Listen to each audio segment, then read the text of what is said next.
You may remember from our previous videos that the James Webb Space Telescope has revealed some amazing discoveries that have amazed and puzzled scientists. But after analyzing more data, researchers found that almost 90% of the galaxies in the early universe had extremely bright gas clouds that outshone the stars within them. This discovery could help solve a mystery that threatens to break cosmology, which is how the universe became transparent to light after the Dark Ages.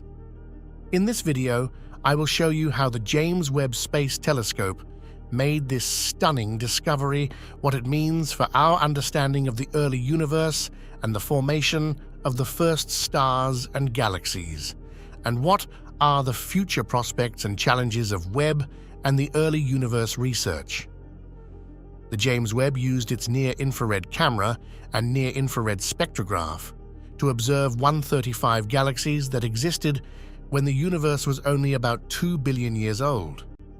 Using these instruments, it can see the infrared light that these galaxies emit, which is redshifted by the expansion of the universe.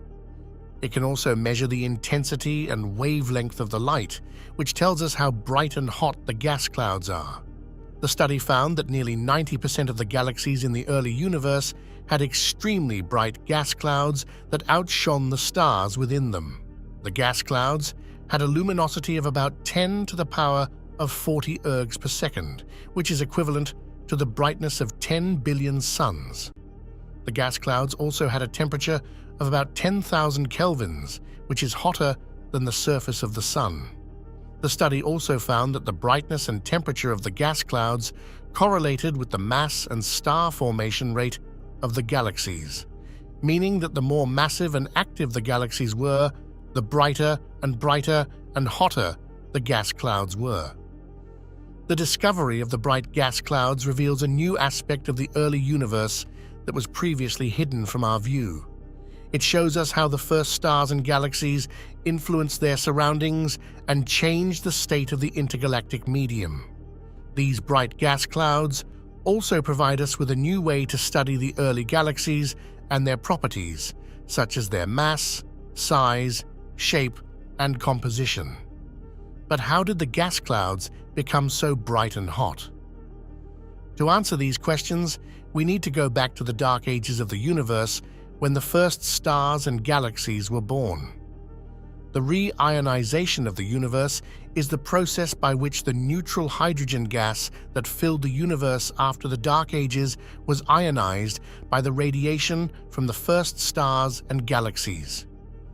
This process made the universe transparent to light and allowed us to see the cosmic microwave background, the oldest light in the universe. The re-ionization of the universe is a mystery that threatens to break cosmology because we do not know when, how, or from what sources it happened. The CMB measurements suggest that the re-ionization of the universe was completed by the time the universe was about 800 million years old.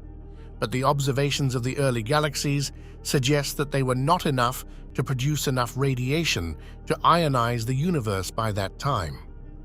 This discrepancy is known as the re-ionization crisis, and it challenges our current models of the early universe and the formation of the first stars and galaxies.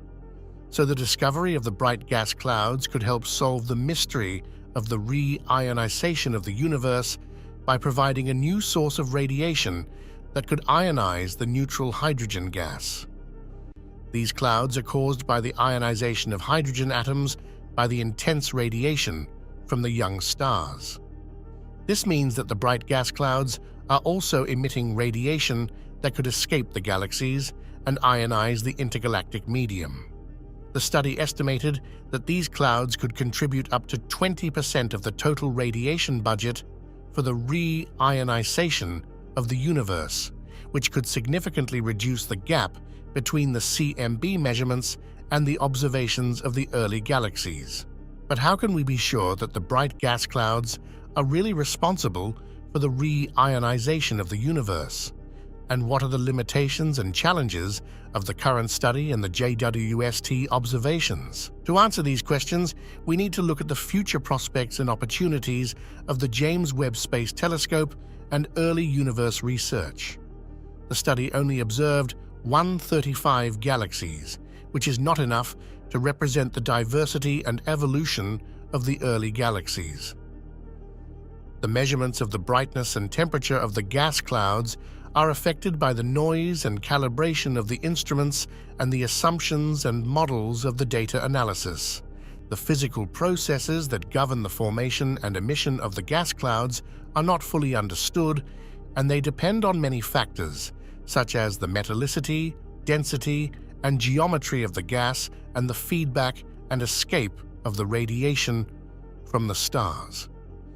James Webb and the early universe research have a bright future ahead, as they will continue to explore and reveal the secrets of the cosmos.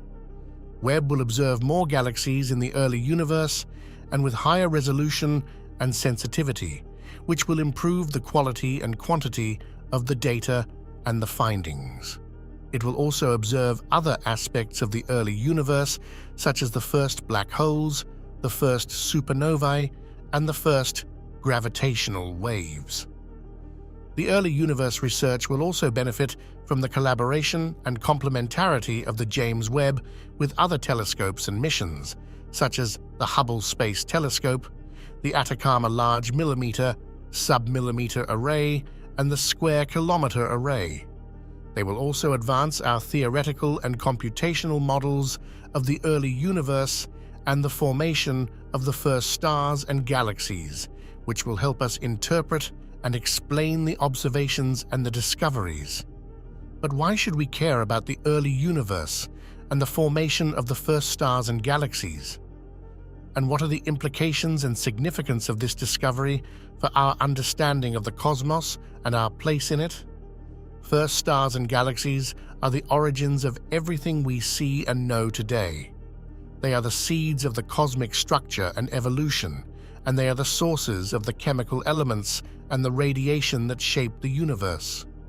They are also the clues to the fundamental physics and the mysteries of the cosmos, such as the nature of dark matter, dark energy, and gravity. This discovery is significant for our understanding of the cosmos and our place in it because it shows us how the early universe was different from the present one and how it changed over time.